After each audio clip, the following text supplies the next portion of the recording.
दोस्तों, आज मैं आपके लिए लेकर आई हूँ द साइकोलॉजी ऑफ मनी की हिंदी समरी, जिसे लिखा है मॉर्गन हाउसेल ने। द साइकोलॉजी ऑफ मनी यानी कि धन संपत्ति का मनोविज्ञान, पैसों को सही तरीके से हैंडल करने की कला आपके पास स्मार्टनेस पर नहीं बल्कि पैसों को लेकर आपके बिहेवियर पर निर्भर करती है।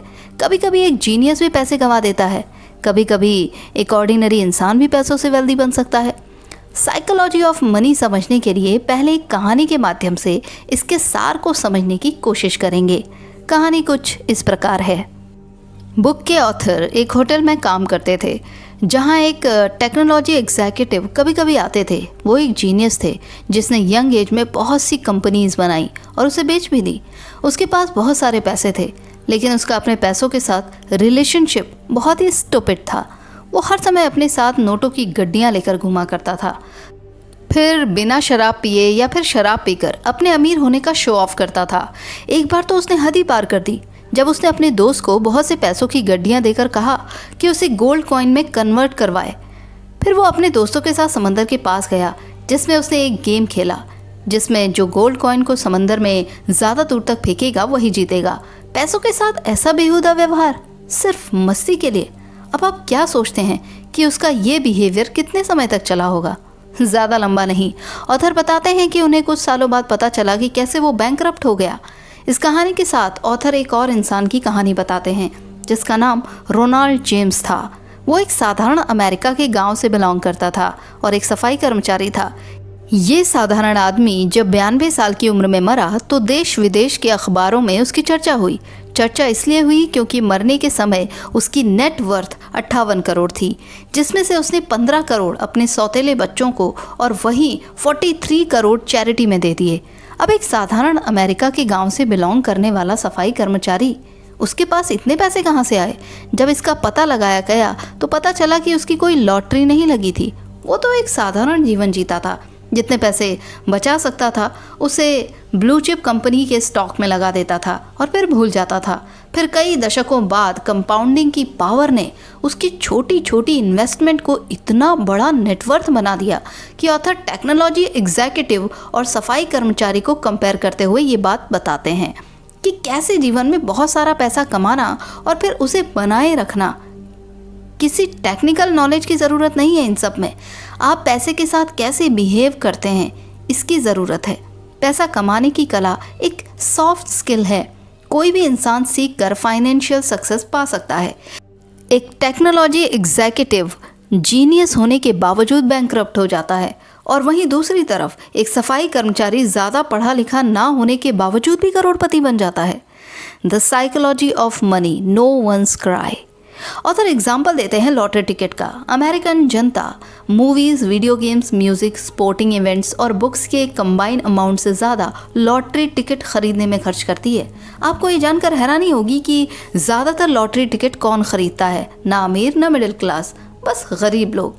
वो गरीब लोग जो इतने गरीब हैं कि जिन्हें अगर इमरजेंसी हो जाए तो 30 से 35 हज़ार रुपये अरेंज नहीं कर पाएंगे। ऐसे गरीब लोग वहाँ पर सालाना 30 से 35 हज़ार रुपये की लॉटरी टिकट खरीद लेते हैं। आखिर ऐसा करना किस फाइनेंशियल सेंस को दिखाता है? वो पैसा जो इमरजेंसी के समय उनके काम आ सकता था, उससे वो एक लॉटरी टिकट खरीद लेते हैं। क्या ये फाइनेंशियल डिसीजन आपको सही लगता है? आप शायद कहेंगे नहीं, ये क्रेजीनेस है। लेकिन जो आपको और हमको क्रेजी लगता है वो गरीब आदमी के लिए रेशनल और वाइज डिसीजन है। कैसे? उसके लिए ऑथर गरीब आदमी की सोच के बारे में बताते हैं। गरीब आदमी जो लॉटरी खरीदता है वो कहता है, हम लोग महीने में जो कमाते हैं उससे ज़्यादा खर्च हो जाता है। सेविंग्स की तो कोई पॉसिबिलिटी ही नहीं होती।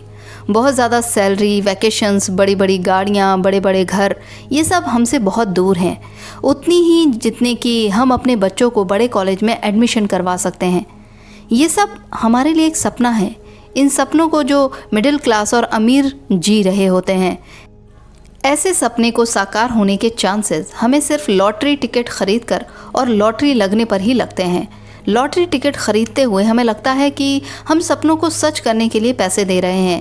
आपको ये पागलपन लगेगा क्योंकि जो हमारे लिए सपना है वो बहुत से लोगों को आसानी से मिला हुआ है। आप में से बहुत से लोग उसकी वैल्यू भी नहीं करते हैं। इस कहानी और एग्जाम्पल के माध्यम से ऑथर बताते हैं, गरीब हो, मिडिल क्लास या रिच, ज़्यादातर मनी रिलेटेड डिसीजंस या फाइनेंशियल डिसीजंस एक्सेल की शीट पर वर्क करते ही नहीं। इंसान के अपने इंडिविजुअल सर्कमस्टांसेस और इमोशन से ही ये सब चीज़ें प्रभावित होती हैं। जो मैं निर्णय लूँगा वो आपको पागलपन लग सकता है, और जो आप निर्णय लें हो सकता है वो मुझे पागलपन लगे। आपकी फाइनेंशियल सक्सेस इस बात पर डिपेंड करती है कि आप अपने इमोशंस, सर्कमस्टांसेस और कैलकुलेशंस को साथ में रखते हुए पैसों के साथ कैसा व्यवहार करते हैं। The psychology of money, luck and risk. Bill Gates 1968 में जब एक स्कूल में पढ़ते थे तो उसी समय पूरी दुनिया में 30 करोड़ वैसे ही स्टूडेंट भी पढ़ते थे जो हाई स्कूल में पढ़ते थे, लेकिन पूरी दुनिया में द लेक साइड स्कूल कुछ ऐसे स्कूलों में से एक था जिसमें उस समय कंप्यूटर था। स्कूल के पास इतना पैसा और दूरदर्शिता थी कि उन्होंने अपने स्कूल के लिए कंप्यूटर खरीदा। बिल गेट्स और उनके दोस्त पॉल एलन लाखों करोड़ों बच्चों में से एक थे, वो लकी स्टूडेंट जिन्हें उस समय कंप्यूटर का एक्सेस मिला। बिल गेट्स ने ये बात ऑन रिकॉर्ड भी कही है, अगर उनका स्कूल लेक साइड नहीं होता तो शायद माइक्रोसॉफ्ट भी नहीं होता। इस तरह और भी बहुत सारे फैक्टर्स थे बिल गेट्स की सक्सेस के, लेकिन लक उनमें से एक था। बिल गेट्स के एक और दोस्त केंट इवांस की बात करते हैं। केंट इवांस बिल गेट्स और पॉल एलन के बेहतरीन दोस्त थे। उनके सभी कंप्यूटर एडवेंचर के पार्टनर थे। बिल गेट्स का कहना है कि अगर केंट इवांस ने स्कूल ख़त्म किया होता तो वो निश्चित माइक्रोसॉफ्ट में फाउंडिंग पार्टनर होता, लेकिन केंट इवांस ने स्कूल ख़त्म ही नहीं किया। केंट इवांस स्कूल में ही एक माउंटेनियरिंग एक्सीडेंट के दौरान मारे गए। उन्होंने वो रिस्क फेस किया जो लाखों में से एक को फेस करना पड़ता है। माउंटेनियरिंग में लाखों लोग जाते हैं लेकिन मरता लाखों में से कोई एक है। ऑथर लक और रिस्क का कॉन्सेप्ट इस एग्जाम्पल से देते हैं। बिल गेट्स और केंट इवांस बिल्कुल एक जैसी कैपेबिलिटीज़ रखते थे। जहां बिल गेट्स लाखों लोगों में से एक बने जिन्होंने हद से ज़्यादा सफलता प्राप्त की, जिसे लक भी कहा जा सकता है, वहीं केंट इवांस लाखों लोगों में से वो एक इंसान बने जिन्हें लक का बिल्कुल ऑपोजिट रिस्क को फेस करना पड़ा। जहां शुरुआत एक साथ हुई थी, वहीं लक और रिस्क के कारण डायरेक्शन और फाइनल आउटकम्स बिल्कुल ऑपोजिट हो गए। यहाँ कहानी का मतलब ये नहीं है कि बिल गेट्स की अपार सफलता के पीछे सिर्फ किस्मत थी। किस्मत के अलावा और भी बहुत फैक्टर्स हैं, लेकिन ये कहना उचित होगा आपके एफर्ट्स के अलावा भी बहुत से फैक्टर्स होते हैं जो ये निश्चित करते हैं कि आउटकम क्या होने वाला है, जो आपके कंट्रोल में भी नहीं होते। आपको सिर्फ इस बात पर विश्वास रखना है कि अगर आप फाइनेंशियली बहुत सफल हो जाते हैं तो ये मत मान बैठिए कि जो निर्णय आपने लिया वो सब सही है। आप तभी सफल माने जाएंगे अगर आप आगे उसे मेंटेन करते हैं। अगर आप फाइनेंशियल फेलियर का सामना करें तो ये मत मान लीजिए कि जो आपने निर्णय लिए थे वो सब गलत थे, इसलिए आप असफल हुए। आपके निर्णय हार्डवर्क के साथ और भी बहुत सारे फैक्टर्स होते हैं। सफल होने पर भी आपको लगातार आगे बढ़ते रहना चाहिए और असफल होने पर भी सिचुएशंस और सर्कमस्टांसेस को पीछे छोड़कर आपको आगे बढ़ते रहना चाहिए जब तक सभी फैक्टर्स आपके फेवर में आकर आपको सफलता ना दिला दें। Never enough. मनी से रिलेटेड तीसरी सॉफ्ट स्किल को बताने के लिए ऑथर रजन गुप्ता का एग्जाम्पल देते हैं। इनका जन्म कोलकाता में हुआ जो एक अनाथ थे। ऐसे सर्कमस्टांसेस में रहने के बावजूद 40 साल की उम्र में रजन गुप्ता दुनिया के सबसे प्रेस्टीजियस कंसल्टिंग फर्म मैककिंजे के सीईओ बने। इसके अलावा भी बहुत सारे इन्फ्लुएंशियल रोल में भी वो रहे। साल 2008 में उनकी नेट वर्थ करीब 100 मिलियन थी। उतना पैसा उन्होंने इकट्ठा कर लिया कि अगर इतने पैसों को बैंक में रखकर उसका इंटरेस्ट इनकम भी आए तो 50,000 प्रति घंटे बिना कुछ किए कमाए जा सकते हैं, वो भी 24 घंटे हर रोज़। लेकिन ये भी उनके लिए काफ़ी नहीं था। वो करोड़पति से बहुत ही डेस्परेटली अरबपति बनना चाहते थे। उस समय वो गोल्डमैन सैचेस को, जो दुनिया की बड़ी इन्वेस्टमेंट बैंकिंग कंपनी है, उसके बोर्ड ऑफ डायरेक्टर में शामिल हुए। अपनी अरबपति बनने के डेस्परेशन में इतनी वेल्थ होने के बावजूद भी उन्होंने सेटिस्फैक्शन ना होने के कारण ऐसा काम किया जिसने उनकी इतने सालों की मेहनत, रेपुटेशन को मिट्टी में मिला दिया। उन्हें इनसाइडर ट्रेडिंग के गुनाह के लिए दोषी पाया गया। दोषी करार होने के बाद उन्हें जेल जाना पड़ा। इनसाइडर ट्रेडिंग जिसका मतलब था ऐसी इन्फॉर्मेशन जो उन्हें बोर्ड मीटिंग में मिलती थी जो कॉन्फिडेंशियल होती थी, उसे उन्होंने अपने फाइनेंशियल गेन के लिए बेचा। ऑथर रजन गुप्ता के एग्जाम्पल के साथ बताते हैं कि ऐसे बहुत सारे लोगों के साथ ये प्रॉब्लम होती है। एक फाइनेंशियल गोल अचीव करने के बाद वो दूसरा फाइनेंशियल गोल अचीव करना चाहते हैं। लखपति से करोड़पति और फिर अरबपति, कुछ भी उनके लिए इनफ नहीं होता। ये इनफ शब्द बहुत मायने रखता है। ये बताता है कि इंसान को फाइनेंशियली एक गोल पोस्ट बनाना चाहिए, ऐसा गोल पोस्ट जिसमें आपकी सभी नीड्स और रीजनेबल वांट्स पूरी हो सकें।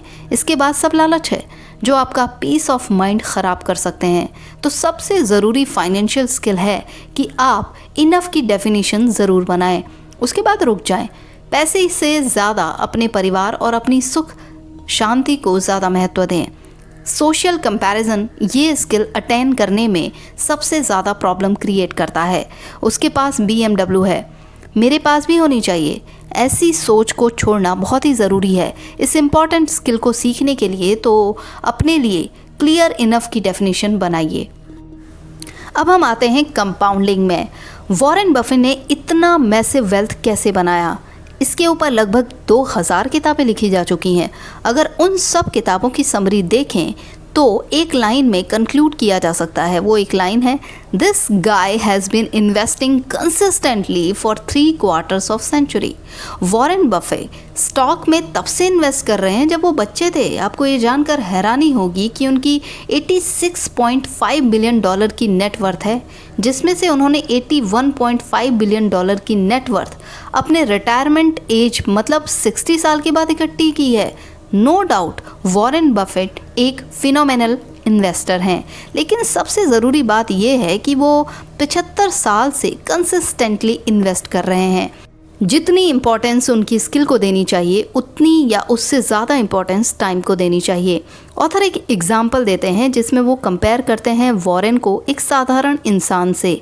वॉरेन ने 10 साल की उम्र में इन्वेस्ट करना शुरू कर दिया था। जब वो 30 साल के थे तब उनकी नेटवर्थ $9.3 मिलियन थी।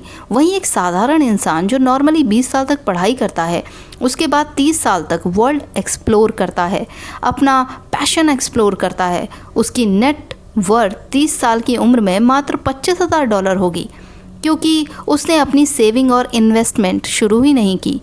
अब अगर वो इस पॉइंट पर इन्वेस्ट करना शुरू करता है, वो 60 साल की उम्र तक 22% रिटर्न कमाता है। वो साधारण इंसान है तो 60 साल की उम्र में रिटायरमेंट ले लेता है, फिर इन्वेस्टिंग बंद कर देता है, तो प्रेजेंट टाइम में उसकी नेटवर्थ $11.9 मिलियन होगी। वहीं वॉरेन की नेटवर्थ $86.5 मिलियन है। उनकी नेटवर्थ वॉरेन बफे की नेटवर्थ से 99% कम है। संक्षेप में ये कहा जा सकता है कि उन्होंने बहुत छोटी उम्र में ही इन्वेस्टमेंट करना शुरू कर दिया था, फिर उसे 90 साल की उम्र तक कंटिन्यू रखा। उन्होंने 75 साल तक की कंसिस्टेंटली इन्वेस्टमेंट की, फिर उसे होल्ड करके रखा या उसे इन्वेस्ट किया।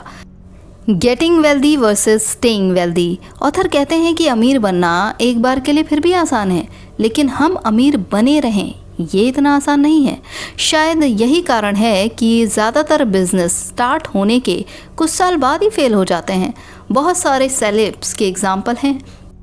बिजनेस, करियर और इन्वेस्टिंग सब में सफलता पाने के लिए सबसे ज़्यादा ज़रूरी है लंबे समय तक सरवाइव करना। ये फाइनेंशियल स्किल भी वॉरेन के एग्जाम्पल से समझी जा सकती है। वॉरेन के साथ साथ उनके जैसे और भी बहुत सारे इन्वेस्टर्स रहे होंगे, फिर भी वॉरेन जैसी नेटवर्थ और किसी की क्यों नहीं हुई? ऐसा इसलिए क्योंकि उन्होंने एक लंबे समय तक सरवाइव किया, अपनी वेल्थ को धीरे धीरे करके बढ़ाया, इसे कम नहीं होने दिया।